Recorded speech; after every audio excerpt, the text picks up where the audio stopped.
Bonjour à toutes, bonjour à tous. Nous sommes le 3 février 2020. Il y a déjà des pâquerettes. On doit être au moins 18 degrés là.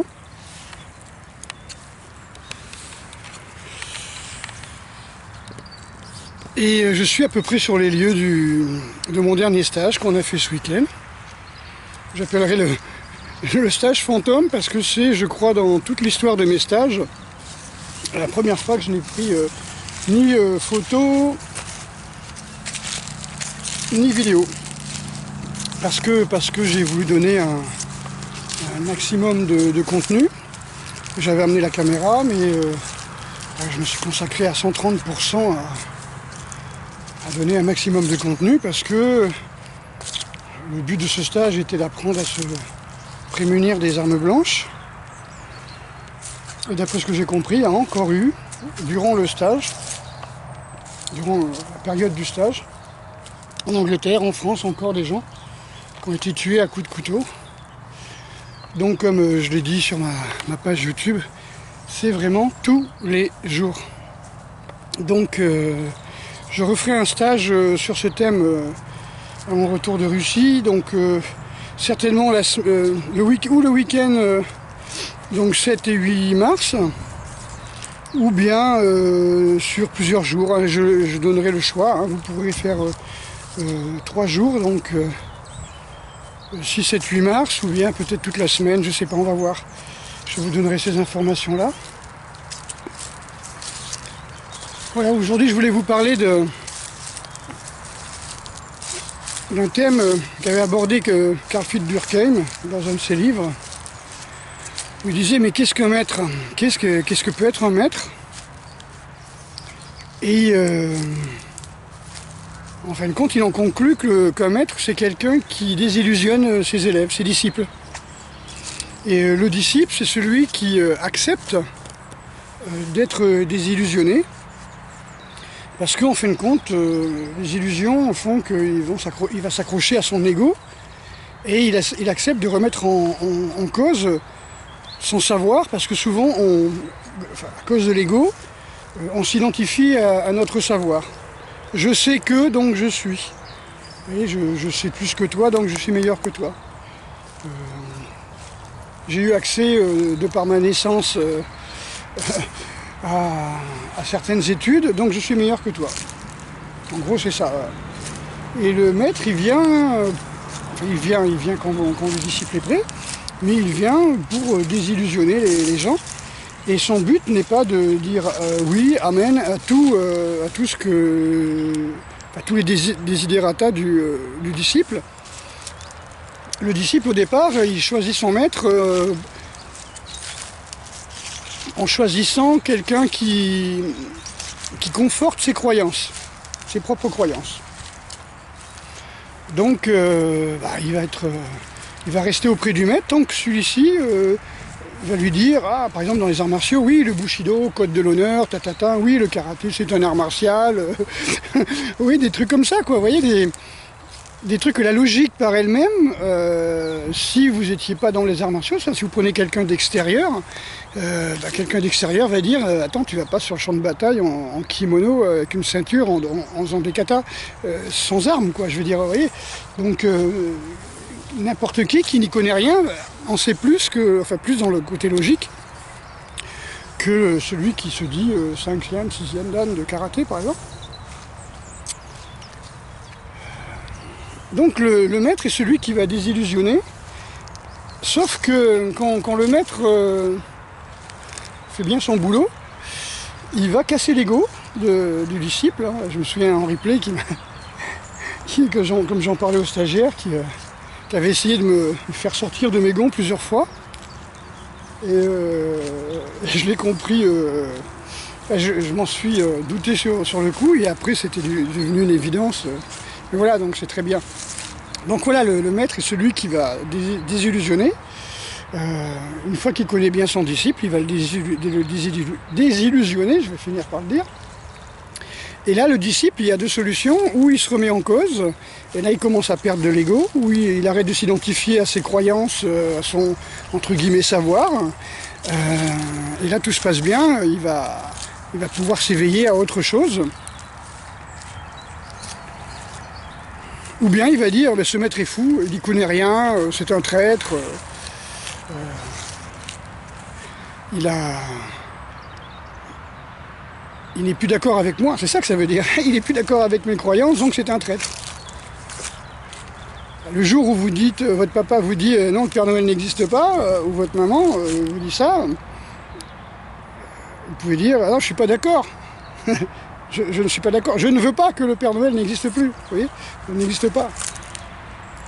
Que vous n'acceptez pas d'avoir été trompé, votre ego n'accepte pas d'avoir été trompé. Je pense que c'est une des premières trahisons que subit l'enfant et qui remet en cause la véracité des dires des adultes, des affirmations des adultes. Dès le moment où le Père Noël n'existe pas, mais alors plus rien n'existe. Jésus n'existe pas, Dieu n'existe pas. Vous voyez ? Du moins à mon époque, maintenant on en parle moins, il y a moins de gens qui vont au catéchisme, mais on remet tout en doute. Et c'est bien de remettre tout en doute. Il faut affirmer, appuyer sa foi, disons, sur des choses que l'on a pu affirmer en faisant nos propres recherches, et non pas parce que ce sont des adultes. Vous savez, il y a plein de gens d'adultes, je parle des pédocriminels, là, qui abusent de ce pouvoir qu'ils ont sur l'enfant. Donc c'est grave. Je vais essayer de marcher doucement parce que je sais qu'il y en a à qui ça donne le tournis, mais c'est tellement beau ce paysage. Voilà, donc le vrai disciple est celui qui accepte de remettre en cause ses croyances, et le vrai maître est celui qui désillusionne ses élèves. Et pour exemple, je me souviens dans les années 90, je crois, il y avait quelqu'un qui était venu de la frontière suisse, comme ça, en train ou en voiture, je sais pas, ou en voiture, et qui me dit, voilà, je voudrais apprendre le sabre de l'école Togakure. Comme ça, d'un coup, là. Je lui dis, je sais pas, Togakure... Bon, enfin, on va dire ça, le sabre de l'école Togakure. Moi, à l'époque, j'ai dit, mais non, on ne peut pas apprendre que le sabre d'une école. Il dit, oui, mais moi, j'ai acheté un sabre Togakure. Puis il me montre un sabre espagnol, vous voyez, rien à voir avec un sabre japonais, un petit sabre droit espagnol, qu'il avait payé, je sais pas, moi, j'ai peut-être 5000 francs, que j'avais vu, moi, à l'époque, à Paris, à 2000 et quelques francs. Donc, il me rajoute, et en plus, j'aimerais pas apprendre que je me suis fait avoir. Bah, il s'est fait avoir, je lui ai dit, hein. Je lui ai dit, je suis obligé de te dire la vérité, hein. Moi, tu t'es fait avoir, parce que si moi je te dis, ok, c'est un vrai sabre Togakure, autant faire ce peu que les sabres de Togakure existent. Si tu me dis, si tu répètes à quelqu'un que moi je t'ai dit ok, c'est certifié par Bernard Bordas, non, moi je passe pour un couillon si le gars c'est un spécialiste. Et si le gars c'est un spécialiste des sabres, enfin, voilà qu'il est un petit peu logique, quoi. Il va dire non, ça c'est une merde espagnole, ça, tu vois. Ça vient de un piège à touristes, hein. Comme c'est la mode ninja, ils ont un petit peu changé, que ça vienne chez Maruto ou un truc comme ça.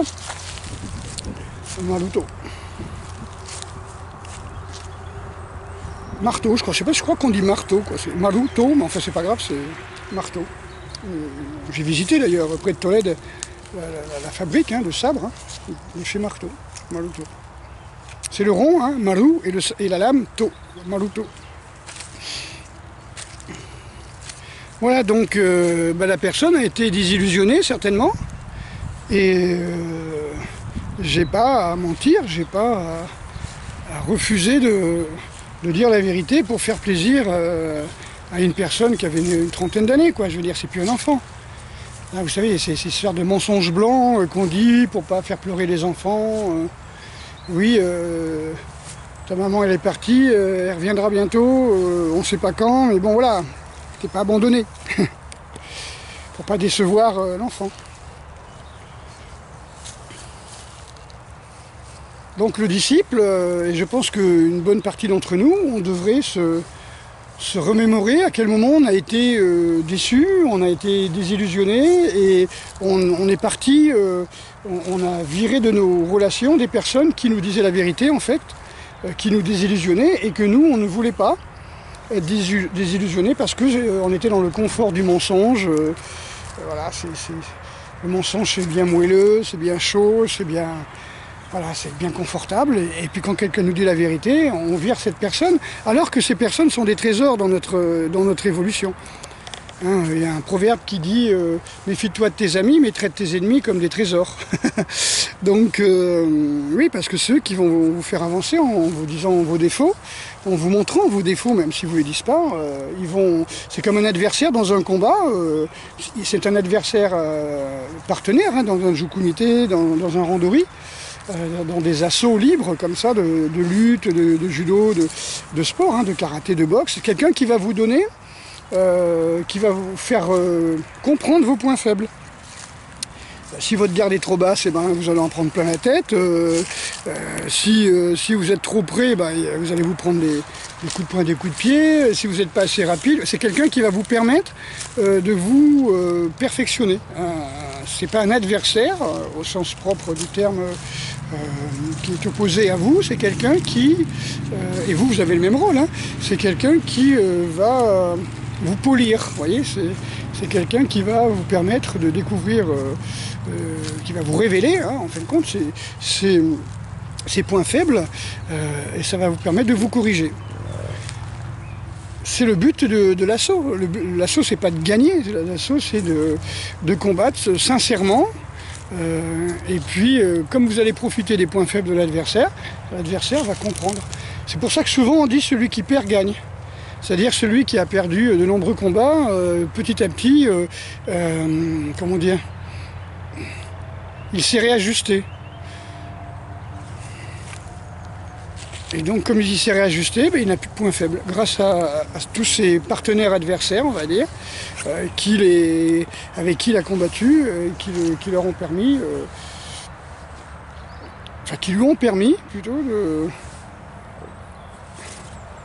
de découvrir tous ses points faibles. D'accord ? Donc ça, c'est très important. Moi, je trouve ça très important. Donc,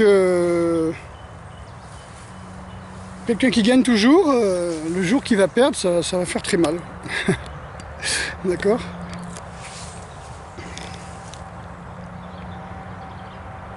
J'avais une autre anecdote dans ce sens-là, où il y a des gens qui me disent, moi je veux bien venir m'entraîner avec toi, mais je veux que tu me dises ça.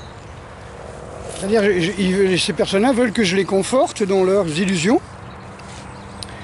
Et moi je dis non, je ne veux pas. Il faut d'abord travailler ça, ou ça, ou ça, quoi. Là, j'ai une belle orange.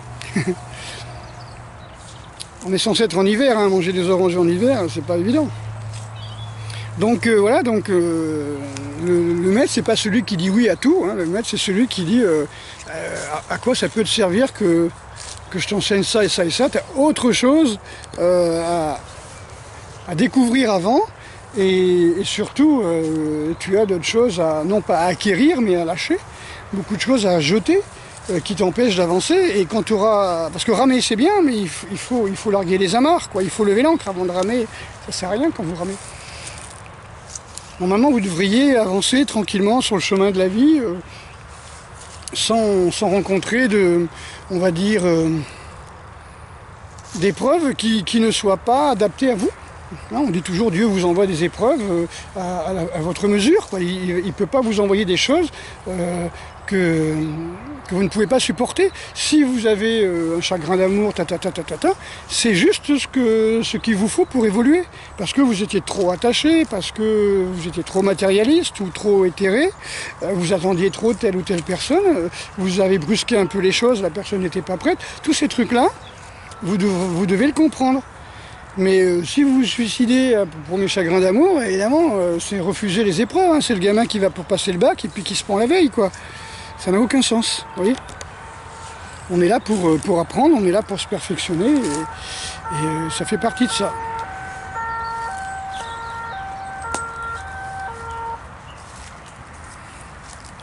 Voilà, donc j'espère que ce petit tour au soleil couchant, hein, magnifique soleil couchant dans la nature. Bon, on est très près de la rocade, donc il y a beaucoup de bruit de fond, mais c'est pas le plus important. Ouais, il y a du lierre, j'adore le lierre. Ça permet de faire circuler le sang Bah, c'est des sacrés poisons, hein, mais voilà. Les boules, là, je n'irai pas manger ces petites boules de lierre, ouais. Par contre, je ne ferai pas de tisane de lierre non plus, mais on peut moi je les infuserai pour faire des emplâtres, des cataplasmes pour faire circuler le sang. Voilà, donc souvenez-vous, hein, réservez le week-end de mars, le deuxième week-end de mars, et puis je vous ferai les affiches très tôt. Là aujourd'hui, j'avais vraiment pas envie de faire grand-chose. Mais j'ai la patate. Vous voyez, avant, quand je faisais des stages, comme ça, même des stages de 2 jours, où je donnais 130% de moi-même, le lendemain, j'étais vide, j'étais complètement, comment dire, dépressif, hein, c'est-à-dire j'avais plus de pression, j'étais KO. Et ça n'arrive plus. Ça n'arrive plus parce que j'ai changé beaucoup de choses on va dire, dans ma manière d'enseigner. Et j'enseigne sans rien attendre en retour, bien sûr, hein, mais j'apprends beaucoup aussi des élèves au fur et à mesure. Donc il y a vraiment un échange, il y a vraiment un enrichissement qui se fait, et je ne me sens pas complètement vidé comme je me sentais après les stages avant, où j'en pouvais plus. Bon, c'était des stages de 10 jours, hein, là on a fait juste 2 jours, mais on a fait 2 jours en pleine nature, 5 heures, 5h30 d'entraînement, et ça passait très vite. Ça passait très vite parce qu'il y avait beaucoup de choses à voir. Donc il y avait d'abord le premier jour c'était la canne, le bâton japonais, le petit bâton japonais, la canne japonaise donc, et le bâton de pèlerin, hein, le bourdon, hein, combat au Moyen-Âge, et des techniques de self-défense avec le bâton. Et le lendemain, on a travaillé beaucoup sur le combat à main nue, couteau, machette, hache. C'est très important. Et les stagiaires m'ont demandé de refaire un deuxième stage sur le même thème. Donc il y aura du monde au prochain stage, il faudra s'inscrire assez vite. Voilà. Donc j'espère que vous allez bien. C'est les vacances bientôt. C'est les vacances bientôt, oui, en février. Et là, ce sera pendant les vacances, hein, du coup, hein, je ne sais pas comment c'est chez vous, les dates, mais ici, ce sera encore pendant les vacances. Donc, certainement une semaine et un week-end, ou bien mercredi, jeudi, vendredi, samedi, dimanche, qui se terminera le 8 février. Je vais voir, hein, je peux même proposer les deux options. On verra ça. Voilà, donc je vous fais grosse bise à toutes et à tous. Et puis, paix sur vous. En dernier lieu, là, je veux dire, j'ai assisté au procès donc, de Stan Mayo, et en fin de compte, j'ai bien écouté tous les discours de Stan Mayo, et après, j'ai eu l'estomac un peu retourné comme à chaque fois que je vais assister à des jugements, hein, comme ça, là, donc par le procureur et l'avocat qui étaient contre, où vraiment, j'ai pas vraiment senti que l'on voulait, bien qu'on n'a pas le droit de commenter des jugements, j'ai pas vraiment senti que on voulait, comment dire, donner une chance, on va dire, à Stan Mayo. Moi, ce que j'ai ressenti, c'est que c'était jugé d'avance, mais ça je le sens à chaque fois, hein, dans tous les trucs, et puis de toute façon c'est comme ça. Hein. Je sais pas s'ils ont fait une fraternelle avant, la veille, avant de le juger, mais je pense que il y a eu une volonté délibérée de ne pas écouter ce qu'il dit, de ne pas tenir compte de tout ce qu'il disait, parce que son avocat demandait la relaxe. Dans mon fort intérieur, j'ai vraiment ressenti que on voulait inverser les rôles et on lui laissait aucune chance. Voilà.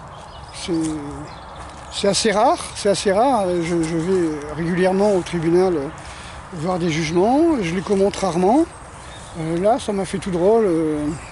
Il y a eu des actes exceptionnels. Exceptionnels, genre une barrière d'une vingtaine de policiers entre le public et le box des accusés au moment du verdict. Ils s'attendaient peut-être que les gens cassent tout, brûlent tout, je sais pas. Ils s'attendaient. Ça a été annoncé comme étant une secte, hein, carrément, avec des disciples endiablés extrémistes, manipulés. Et là, on a vu qu'ils y croyaient vraiment. Hein, je veux dire, on voyait que les officiels du tribunal et la police y croyaient vraiment. Hein, croyaient vraiment que ça allait péter. Et d'ailleurs, ça lui a été reproché. Hein, ça a été reproché dès le début par le procureur que les gens... par exemple, s'était levé au moment où Stan Mayo est arrivé dans le tribunal. Ça a été reproché qu'il faisait des vidéos et qu'il avait beaucoup de gens qui regardaient. Voilà. Donc tout ça, ça a été reproché à charge. Hein, c'était vraiment on va dire, des arguments à charge. Et franchement, moi, je vois pas le rapport avec le procès. Je vois pas le rapport. Quelqu'un a le droit de faire des vidéos, quelqu'un a le droit d'avoir des gens qui le suivent, je vois pas du tout où est le problème. Voilà, mais bon, je ne suis pas spécialiste dans cette affaire, je ne suis pas criminologue, je ne suis pas spécialisé dans la pédocriminalité. C'est juste pour vous donner un petit retour de ce que j'ai vu, et tout en vous expliquant quand même que je dis ça sans émotion particulière, si ce n'est que voilà, je suis surpris, je suis un peu vidé, dans le sens où... j'ai assisté à énormément de procès. D'ailleurs, le premier procès qu'il y a eu dans ce tribunal, celui de Marc Sayag, j'étais sur place pour l'inauguration de ce tribunal. J'ai trouvé ça bizarre. Voilà. Souvent, il y a des logiques. Le travail, bon, les avocats, toujours le principe de vouloir transformer les victimes en bourreaux et les bourreaux en victimes, ne pas pouvoir laisser, comment on peut dire, le droit à l'erreur, pas pouvoir laisser imaginer une seconde que Stan Mayo aurait été manipulé, qu'il se serait fait plus ou moins manipuler à son insu. Non, c'était comme j'ai même vu sur un article de journal, donc à charge sur Stan Mayo, qui disait il aurait été gendarme de telle année en telle année dans les dom-toms ou dans le nord de la France, à vérifier et le mec il peut pas faire, je sais pas moi, 5 ans dans la gendarmerie sans qu'il y ait des traces. Là, franchement, il y a des moments je comprends pas. Enfin, je comprends pas, je veux pas comprendre. On est d'accord, on est dans le déni total là. Hein. Je me doute. Comment c'est possible qu'on puisse mettre en... voilà, quand on n'a rien, on invente. Ouais, quand on n'a pas d'argument contre, on invente, on met en doute. Enfin voilà.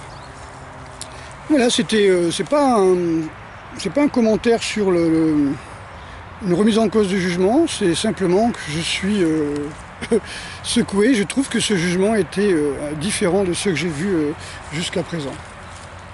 Ok, grosse bise à toutes et à tous, et puis courage, hein, vous voyez, il n'y a pas eu de révolution le 02 février 2020, mais bon, peut-être le 20, hein, peut-être le 20 02 2020, et on a encore une chance. Hein. Voilà. Allez, grosse bise, allez, ciao.